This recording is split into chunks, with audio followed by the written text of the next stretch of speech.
Lo tau gak rasanya udah punya aquascape yang jalan bagus, mature, terus lo bongkar demi satu proyek yang belum tentu berhasil. Itu yang gue lakuin di video ini. Jadi ceritanya gini, gue punya 2 aquascape yang udah lama jalan. Yang satu aquascape 40 cm yang udah mature, cakep banget dan udah ada yang ambil. Iya, literally dikasih ke orang. Yang satu lagi aquascape buat axolotl gue yang namanya Truffle and Pistachio. Nah, aquascape si Truffle dan Pistachio ini gue pindahin ke bawah jauh dari AC. Sambil tunggu rumah baru mereka jadi, gue beli akuarium baru ukurannya 75x30x20. Ini shallow tank pertama gue coy, optic clear pula. Gue bener-bener pengen bikin ini jadi aquascape yang gak cuma cocok buat axolotl, tapi juga enak dilihat, sejuk dan rimbun. Tapi ya, namanya juga hidup, gak semudah itu Ferguson. Di video ini lo bakal lihat semua prosesnya, dari overthinking soal layout, tanam buce yang ribet, Vallisneria yang ngambang mulu, sampai dilema siapa yang bakal tinggal di tank ini. Siap-siap ya, karena ini bakal jadi perjalanan penuh drama, tawa, dan sedikit keputusasaan. Tapi worth it banget.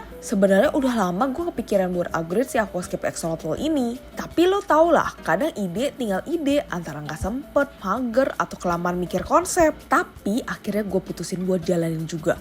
Gue pesen tank custom ukuran 75x30x20 optic clear. Ini pertama kalinya gue nyoba shallow tank, dan pas nyampe langsung pengen buru-buru mulai. Langkah awal hardscape. Gue pakai kayu rasa malah dan santigi, terus ditahan sama batu biar gak ngambang-ngambang. Simple sih sebenarnya, tapi tetap aja makan waktu. Nyusun hardscape itu gak semudah kelihatannya. Udah dapet posisi enak, geser dikit malah jadi aneh. Nah, bagian yang agak bikin mikir konsep layoutnya. Gue pengen bikin yang rimbun tapi tetap kelihatan natural, gak terlalu rame tapi juga gak terlalu kosong, karena ini buat axolotl. Gue juga harus mikirin spot ngumpet yang adem dan area dia buat jalan-jalan. Jadi gak bisa asal tanam aja, harus dipikirin juga alurnya. Di sini gue mulai ngerasa bikin layout buat axolotl tuh beda sama tank biasa. Lo harus mikirin fungsi dulu baru gaya. Gue pengen tetap ada tanaman biar gak monoton, tapi jangan sampai ganggu gerak si axolotl juga. Jadi ya agak trial and error sih, tapi seru juga karena bikin lo mikir lebih dalam soal habitat dan kenyamanan si penghuni. Setelah hardscape-nya beres, gue mulai masukin tanaman. Dan lo harus tahu, gue ini buce freak. Jadi udah pasti gue masukin buce Valandra dong. Gue beli 5 jenis, buce mini, mini coin, Godzilla, Sangria, sama Grey Line. Dan pas datang tuh, wah asli ya, buce tuh variannya banyak banget. Dan semuanya punya ciri khas. Ada yang daunnya kecil banget kayak remah-remah, ada yang bertekstur kasar, ada juga yang warnanya ungu-ungu gelap gitu, bikin aquascape kelihatan eksklusif. Dan tanamannya ada yang kecil, ada yang gede. Gue jadi makin ngerti kenapa orang bisa koleksi buce doang dan tetap puas. Dia bisa ditempel di kayu atau batu. Gak butuh substrat tebal dan adaptasinya cukup bagus buat low tech. Ngomongin soal substrat, gue eksperimen pakai pasir Yamaya. Ini pertama kalinya gue coba pasir ini dan waktu gue pegang serius halus banget. Kayak bedak bayi. Pakai tangan aja udah satisfying, apalagi waktu disiram air pelan-pelan. Ternyata ini jadi pengalaman baru buat gue karena sebelumnya gue sering pakai pasir Bali yang jauh lebih kasar dan warnanya putih banget. Yang bikin gue makin tertarik, pasir Yamaya ini gak ngubah parameter air secara ekstrim. Dia gak ngangkat pH kayak pasir Bali, jadi lebih aman buat tank axolotl yang butuh kondisi netral atau sedikit asam. Jadi, walau kelihatannya cuma pasir doang, ternyata pilihan substrat bisa berpengaruh ke pengalaman penghuni juga. Dan di tahap ini, gue ngerasa lebih santai karena mulai kelihatan hasilnya. Ada kombinasi kayu, buce, dan pasir yang berwarna kalem, adem, dan enak dilihat. Masuk ke day 2, tanaman batch berikutnya datang, Vallisneria sama Pachysupplir. Gue lumayan excited karena ini pertama kalinya gue nyoba pelihara Vallisneria. Jadi kayak, ya udahlah kita cobain, semoga cocok. Rencana awalnya, gue mau taruh si Vallisneria ini di karanteng biar kasih efek dedaunan tinggi yang tutupin background. Tapi begitu gue tanam dan lihat hasilnya dari depan, wah gila, kok malah jadi aneh banget. Kanan tank jadi rame sendiri kayak ada hutan kecil tumbuh tiba-tiba. Sedangkan kiri dan tengahnya malah jadi flat. Parahnya lagi si hardscape yang gue udah susun berhari-hari jadi kayak kepotong visualnya, gak nyambung. Gagal fokus bro, kayak nonton film tapi tiba-tiba ada iklan nongol di tengah.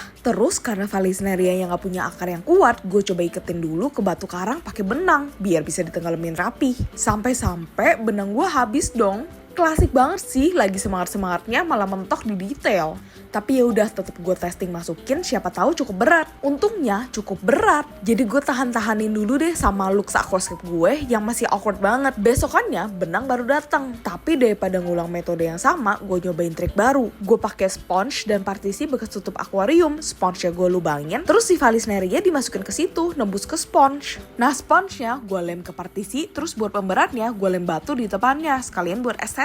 Testing lagi, akhirnya masuk dan tenggelam rapih. Gak ganjel dan lebih gampang dikontrol penempatannya. Gue mulai ngerasa ini mulai masuk jalur lagi nih, walaupun sempet chaos. Tapi emang ya, setup kayak gini tuh kadang trial and error. Lu harus nyobain dulu, baru ngerti cocok atau enggaknya. Baik secara visual, fungsional, maupun kenyamanan buat si axolotl nantinya. Masuk ke sesi pakai suplir. Nih tanaman yang jujur gue penasaran banget dari dulu. Gue taruh dia di wadah Wabikusa bekas yang udah lama nganggur. Jadi langkah pertama, gue bongkar dulu isian lamanya. Keluarin semua batu, ganti isiannya pakai kokopit, baru deh masukin si pakis satu-satu. Gue ikat pakai benang lagi pelan-pelan biar bentuknya tetap cakep dan gak berantakan. Udah rapi, udah kelihatan promising, tinggal testing posisi di tank. Gue tempelin ke bagian tengah belakang, pas gue lihat dari depan kok sepi banget ya. Gak kayak yang gue bayangin di kepala. Rimbunnya masih kurang, feelnya kayak baru isi 1 sendok di nasi piring, belum ada lauk, hampa bro. Tapi di sisi lain gue juga takut kalau nama kebanyakan, ntar malah nutupin detail hardscape yang udah susah payah gue susun dari awal. Lo tau kan susahnya naruh kayu rasa mala biar flow-nya pas? Nah itu bisa hilang cuman gara-gara pakis yang numpuk. Gue mulai muter-muterin posisi Wabikusanya, taruh kanan gak cocok, taruh pojok ketutup, taruh depan malah jadi spotlight sendiri, serba nanggung. Tapi gue gak nyerah, akhirnya gue ambil sisa pakis yang ada, terus gue masukin ke Wabikusa itu juga. Biar agak lebih rame, tapi masih balance. At least ada 2 titik hijau yang bisa bantu bikin komposisi lebih ngehijau. Dan hasilnya mulai dapet feel-nya. Hardscape-nya tetap kelihatan, tapi gak terlalu polos. Emang sih belum full ribbon kayak hutan Amazon, tapi udah kayak taman kota. Rapi, ada hijau-hijaunya, tapi gak chaos. Pro tips, kadang lo perlu beberapa kali trial styling buat nemuin posisi tanaman yang klik. Akhirnya, setelah maju mundur galau, gue tambahin lagi pakai supir di part ini, terus taruh di atas lampu. Gue pikir ya udahlah, go big or go home. Pakai supirnya udah kayak mini jungle center, jadi sekalian gue push maksimalin aja kehijauannya. Pas gue liat dari jauh, cakep cuy, estetiknya dapet, ada elemen atas, tengah, bawah. Jadi si tank ini kayak punya dimensi hidup, gak flat. Tapi ya dari situ gue sadar, lampu gue kurang proper. Gue masih pakai lampu standar yang nempel langsung di atas kaca tank. Padahal kalau mau dapet efek cahaya yang lebih rata dan dramatis, harusnya pakai yang digantung panjang itu. Biar pencahayaannya bisa nyebar ke seluruh tank dan bonusnya kelihatan lebih keren juga sih. Jadi note buat gue sendiri, next project harus coba explore lampu gantung custom atau model LED strip gantung yang bisa atur fokus cahaya. Tapi overall gue seneng banget sih sama komposisi dan feel aquascape ini. Udah mulai kelihatan karakter hutan rimbun minimalis yang gue pengen dari awal. Tanamannya dapet, hardscape yang gak ketutup, dan Vallisnerianya juga makin blend in. Win-win. Akhirnya selesai juga nih aquascape axolotl terbaru gue. Dari mulai hardscape, tanaman, substrat, eksperimen Vallisneria, sampai nyatuin pakis, semuanya udah kelar. Gue udah isi air total kira-kira 45 liter lah. Dan untungnya ini shallow tank, jadi isi airnya gak sampai bikin encok atau ada sesi workout full body. Cukup ngos-ngosan dikit doang. Gue juga udah masukin semua yang perlu buat start ekosistemnya. Bakteri starter, water conditioner, dan booster-booster lainnya. Lengkap lah pokoknya. Planningnya, gue kasih waktu cycling sekitar seminggu dulu biar gak nyiksa makhluk hidup yang bakal masuk.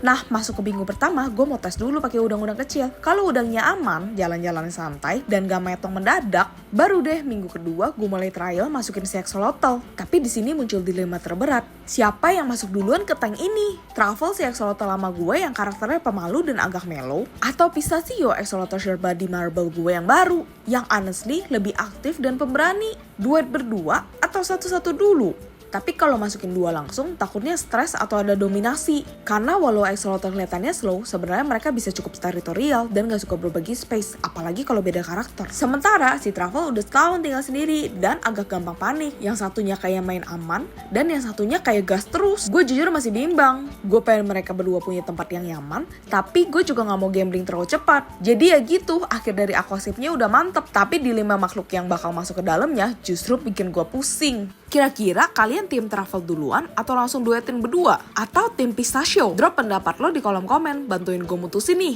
Oke guys, segitu dulu ya cerita upgrade aquascape axolotl gue yang jujur paling niat dan effort banget selama ini. Dari mulai shallow tank pertama sampai rimbunan tanaman yang gue tanam pakai cara yang paling absurd. Dan ternyata hasilnya beneran satisfying banget. Yang paling gue suka sih lihat tanamannya mulai tumbuh rimbun dan airnya makin cakep. Bener-bener berasa perjuangan gak sia-sia. Apalagi buat gue yang suka banget ngulik aquascape dan pelihara axolotl sekali sekaligus. Ini bukan cuma soal estetika, tapi juga bikin habitatnya lebih nyaman dan sehat buat mereka. Sekarang tinggal tahap cycling nih, yang pasti penuh tantangan dan juga deg-degan. Karena gue gak sabar banget pengen lihat siapa yang bakal masuk duluan ke aquascape baru ini. Apakah si Travel yang udah lama nemenin gue, atau malah si Pistachio yang gue siapin khusus buat jadi teman baru di tank ini? Nah, menurut lo, siapa nih yang paling cocok dan bakal nyaman banget di tempat baru ini? Gue pengen banget baca komentar kalian di bawah, sharing pendapat, dan mungkin juga saran-saran buat upgrade berikutnya. Siapa tahu ada ide-ide keren yang bisa gue coba buat bikin aquascape gue makin kece dan axolotl-nya makin happy. Sekali lagi, makasih banget buat kalian yang udah nonton sampai habis. Thank you juga supportnya yang bikin gue makin semangat bikin konten seru dan edukatif kayak gini. Jangan lupa like, share, dan subscribe supaya kalian gak ketinggalan cerita dan update seru lainnya. Oke deh, sampai jumpa di video berikutnya. Dan jangan lupa stay chill, keep aquascaping, dan salam sehat dari gue dan axolotl kece ini. Peace out guys!